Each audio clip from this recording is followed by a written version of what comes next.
Aussi triste que cela soit, la plupart des femmes ne se retrouvent pas dans les emplois dont elles rêvaient quand elles étaient beaucoup plus jeunes. La plupart des femmes ne finiront pas avec des emplois qui sont même proches d'être aussi passionnants et aussi inspirants que ce qu'elles avaient l'habitude de dire aux gens qu'elles voulaient faire quand elles commençaient leurs études. Quand elles étaient jeunes et qu'elles pensaient que tout pouvait arriver, elles voulaient être par exemple des musiciennes, des grandes stars de cinéma, des CEO, des grandes entreprises internationales, etc. La question à se poser maintenant devient alors, pourquoi y a-t-il tant de femmes qui travaillent dans des lieux qui ne leur plaisent pas? Pourquoi est-il si courant pour elles de travailler tard dans des emplois qu'elles détestent? Pourquoi les succès signifient-ils plus de responsabilités, mais pas plus de satisfaction au travail? Comment tout cela est-ce arrivé? Eh bien, bienvenue sur la plateforme de Passé Suisse, la plateforme qui aide les femmes entrepreneurs à créer un monde dans lequel elles sont joyeuses, libres et en expansion totale. Alors, qui suis-je? Je m'appelle Patience, je suis la fondatrice de la plateforme de Passé Suisse, coach en transformation personnelle et marketing digital et auteur du roman Nota. Si vous ne l'avez pas encore fait, alors abonnez-vous sur The Passé Suisse pour faire partie du mouvement. C'est parti!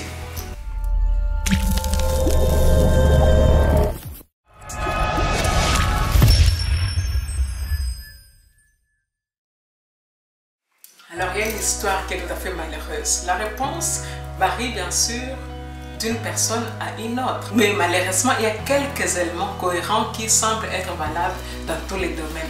Beaucoup de femmes traverseront essentiellement la même histoire qui leur mènera à leur destination finale. Cela commence tôt lorsqu'elles sont à l'école et qu'elles sont obligées de commencer à se spécialiser et à choisir des cours malgré elles. En tout cas, c'est notre cas pour toutes.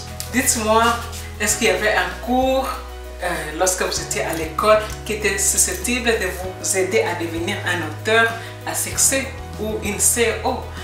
Et voilà, les femmes se retrouvent à faire des cours comme l'histoire ou la géographie. Ensuite, elles vont à l'université et suivent une formation pendant 1 à 3 ans, des cours en général qui ne leur permettent pas forcément de travailler dans un domaine qui leur plaît.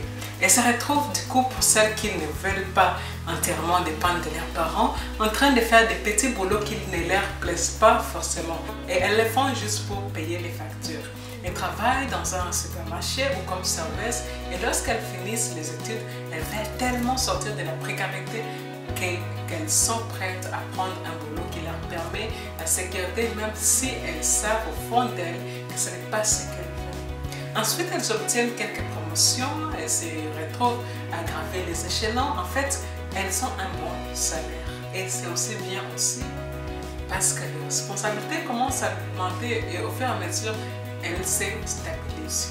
Et avant qu'elles ne se rendent compte, elles sont chefs de secteur ou directrices de la logistique ou agents immobiliers. Ce ne sont pas des mauvais emplois, mais ils ne sont certainement pas passionnants et ils ne remplissent pas ces femmes d'excitation. Mais les enfants sont en route et les besoins d'argent se font ressentir et se disent que ce n'est pas le moment de faire quelque chose d'idiot comme démarrer sa propre entreprise, changer d'emploi ou contracter un prêt. Et n'ont pas vraiment le temps le soir de faire ce qui leur plairait. Il n'est pas nécessaire que cela se termine de cette façon. Vous êtes-vous retrouvé dans cette situation que j'ai décrite? Eh bien, si oui, eh bien, voici la bonne nouvelle. L'histoire n'est pas encore terminée. Vous pouvez toujours être ce que vous avez toujours rêvé d'être. En fait, avec plus d'argent, plus d'expérience et plus de contacts, c'est plus probable que jamais. Tout ce qu'il vous faudra, c'est que vous reconnaissiez à quel point cela est important pour vous et que vous décidez que vous n'allez pas vous contenter de la façon dont les choses se déroulent jusqu'à présent. Alors, j'ai créé un guide qui vous montre comment reprendre vos rêves que je vous invite à télécharger dès maintenant. Ce guide est ma façon, moi, de contribuer à créer un monde dans lequel les femmes sont plus joyeuses, beaucoup plus libres et dans l'expansion totale. Je vous invite d'ailleurs de mettre dans les commentaires joie, liberté et expansion pour moi à jamais et je vous dis à bientôt.